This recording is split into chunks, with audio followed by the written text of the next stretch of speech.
요즘 이 한국 교회가 정치적인 문제 때문에 참 이 둘로 갈라진 것 같은데 목사님 어떻게 생각하세요?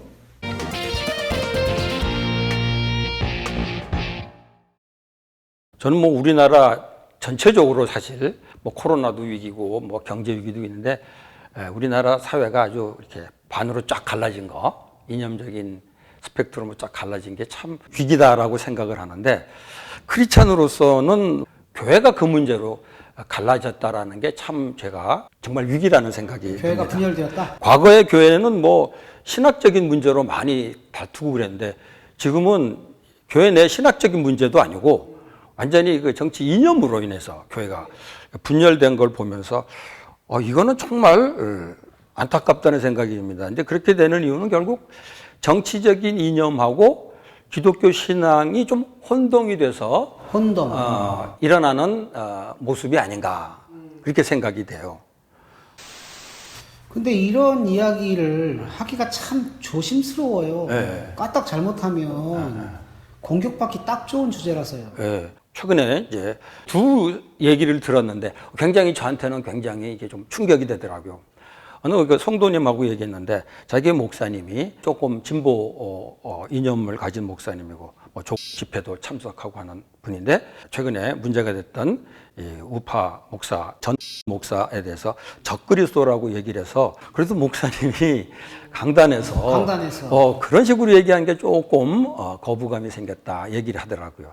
그런가 하면 또 다른 경우는 어느 목사님한테서 들은 얘기인데, 그 목사님이 사역하던 교회에서 나오게 됐어요. 나중에 알고 봤더니 꽤 그 중심되는 교인들이 아주 적극적인 우파 이념을 가진 분이고, 정 목사를 아주 지지하는 분이어서, 그래서 그 목사님한테 이 라인에 같이 하면은 우리 교회 있고 아니면은 떠나달라고. 그래서 결국은 이분이 이제 떠났다는 얘기를 하더라고요.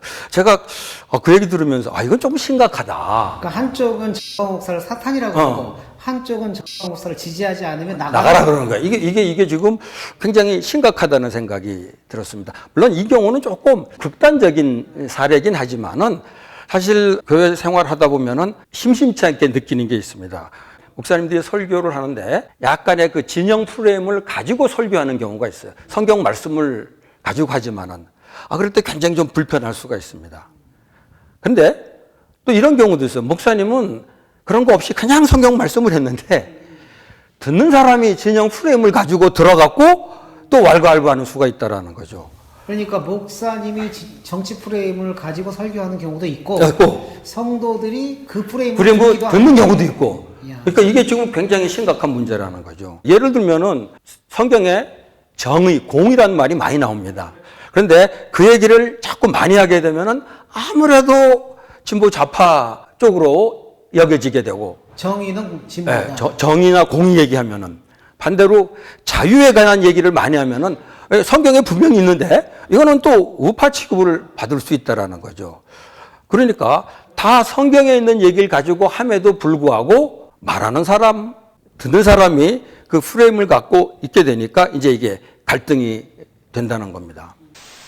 그런 문제에 대해서 가이드해 줄 만한 책이 있을까요? 네. 제가 책을 하나 알게 됐는데, 이 책을 보고서 이거를 조금 나누면 좋겠다는 생각이 들었습니다. 이 책이 진보 보수 기독교인이라는 제목도 조금 애매한 얘기입니다.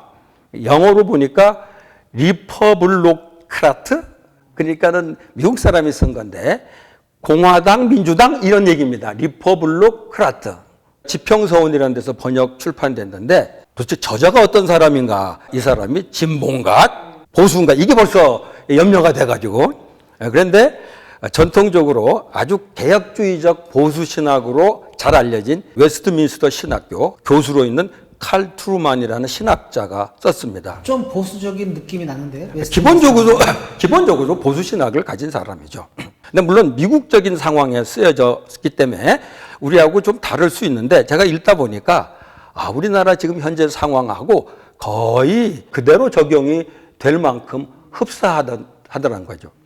이 책을 쓴 동기에 대해서 이분이 이렇게 말하더라고요. 내가 이 책을 쓰게 된 1차적인 이유는 미국에서 복음주의 교회가 보수적 정당 정치와 기독교적 충성을 너무나 밀접하게 연결시킴으로써 복음주의 교회에 속한 많은 사람들, 특히 젊은 사람들이 교회를 등지는 위험을 초래하게 되었다는 나의 확신 때문입니다. 이분이 염려하는 거가 이 보수 정당의 이념하고 기독교적인 거하고를 이렇게 혼동시키는 바람에 복음주의 교회에 있는 젊은이들이 교회를 등지는 결과가 나온 거, 이거가 굉장히 염려가 돼서 썼다는 겁니다. 저는 이 저자의 심정에 굉장히 공감을 하게 되도록, 저도 그런 게 좀 걱정이거든요. 이것 때문에 젊은이들이 나하고 이념이 다른 이 교회를 떠나는 그런 일이 생기거나 아니면 그런 교회에 아예 발을 들여놓지 않거나, 이게 사실 염려가 돼서 그랬는데 이분이 그런 얘기를 해서 저는 굉장히 도움이 되었습니다. 근데 그가 주장하는 거는 아주 분명합니다. 우파든 좌파든 특정한 정치적 입장을 기독교적 입장과 동일시하는 것은 문제가 많다는 겁니다. 복음은 어떤 분파적 정치 입장과 동일시되어서는 안 됩니다. 그게 진보 좌파든 보수 우파든, 그리고 국가들의 정치와 하나님의 백성들과 교회의 운명이 동일시되어서는 절대로 안 된다는 겁니다. 이런 저자의 주장에도 전 동의하게 됩니다. 그러니까 한국교회 성도들이 이 부분에 대해서 조금 바른 판단을 해야 되지 않겠나 생각했습니다. 지금 말씀 듣고 보니까 이런 생각이 들어요. 정치의 본질은 디바이드 앤 룰, 나눠서 통치하라, 분리하여 통치하라 인데, 복음은 모든 것을 그리스도 안에서 하나 되게 한다. 이런 점에서 복음과 정치는 근본적으로 다르다. 그런 요소 있죠, 분명히. 그러니까 사실 우리 그리스도인들은 그리스도 안에서는 어쨌든 하나인데, 그러나 이 사회에 살면서 어떤 사물을 보는 눈은 다를 수 있는데, 그 다른 것으로 복음이 나눠진다면은 이거는 조금 크리스찬들이 조심해야 될 부분이 아닌가 하는 생각이 듭니다. 그러니까 정치 때문에 복음이 나눠지고 말았다. 뭐 이런 얘기가 그분을 이렇게 지적을 하는 거예요. 그러면서 크리스찬들이 자기 신앙을 정치적인 이념하고 이념적인 생각하고 혼동하지 않기 위해서는 나와 같은 신앙을 가진 사람들이 다른 생각을 할 수 있다는 걸 수용해야 된다는 거죠. 그러려면은 언론이나 미디어를 대하는 자세가 좀 달라져야 된다고 얘기하더라고요. 모든 뉴스 채널들이 다 각자의 편향성과 목표를 가지고 있다는 겁니다.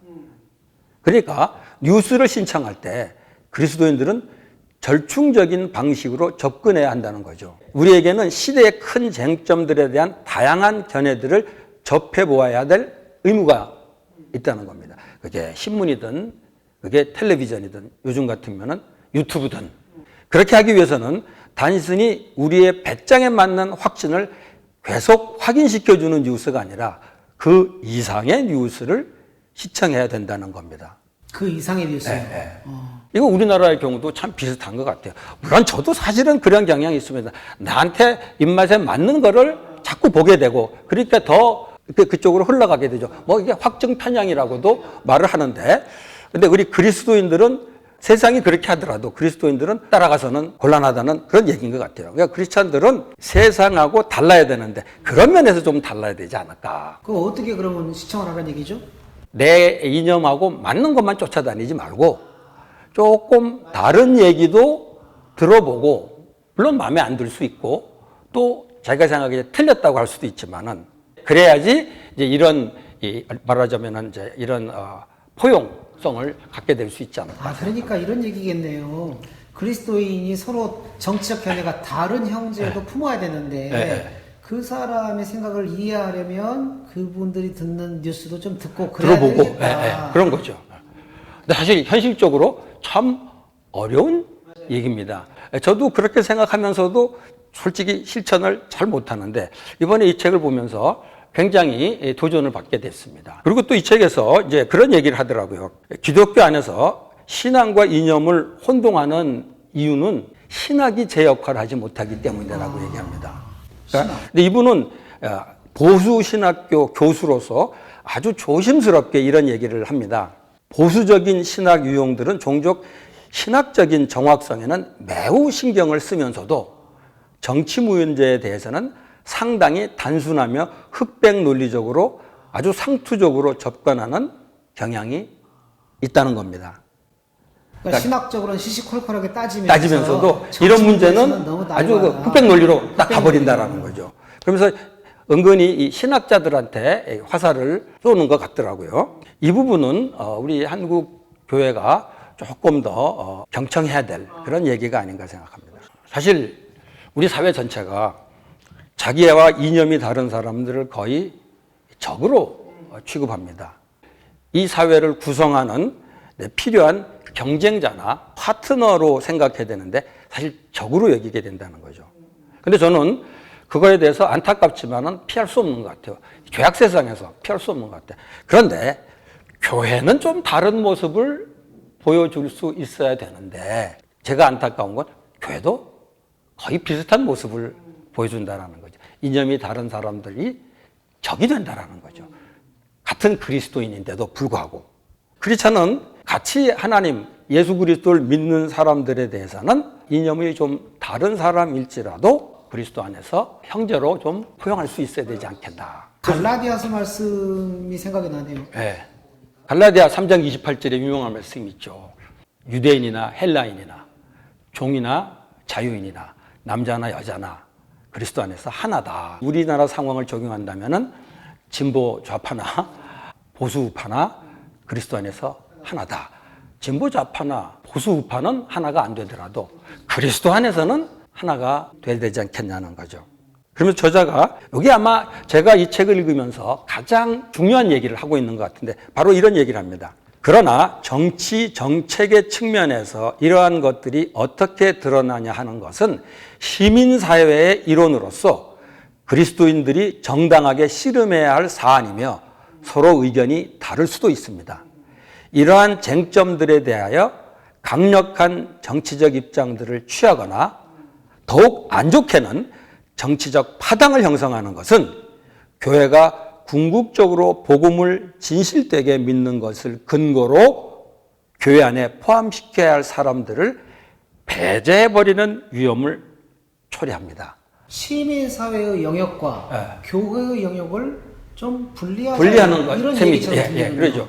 그러니까 이렇게 얘기합니다. 마지막 결론 비슷한데 가상현실을 제안하는 것 같더라고요.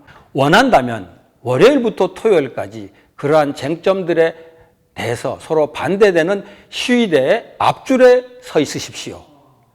그러나 주일이 되면 공동의 신앙으로 연합된 그리스도인 형제 자매로서 함께 주의 만찬을 들 수 있어야 합니다.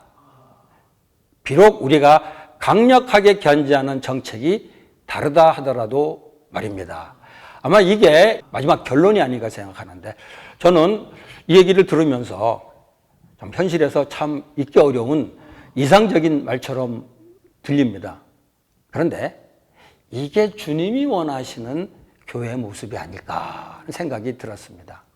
그러니까 교회는 진보든 보수든 세속사회의 특정한 이념에 편이 되어서는 안 된다는 거죠. 저는 그게 교회가 세속화되는 것이 아닌가. 교회가 세속사회가 진보와 보수 갈등을 겪고 있을 때 그 세상을 향해서 그리스도 안에서는 하나된 모습을 보여주는 것. 이게 주님이 기대하시는 세상 속의 빛과 소금이 되는 것이 아닌가 생각합니다. 평일에 시민사회의 영역에서 서로 의견 차이를 가지고 얼마든지 갈등을 할 수 있는데 갈등하고 논쟁할 수 있다. 하지만 교회 안에서는 주일 예배 드릴 때 우리 그리스도 안에서 하나니까 하나로서 성찬을 같이 만드는 것이 올바르다. 참 한국교회가 꼭 들어야 할 메시지가 아닌가. 이 책을 읽으면서 굉장히 저한테 도움이 돼서 좀 읽어보고 좋은 인사이트를 좀 얻을 수 있었으면 좋겠습니다.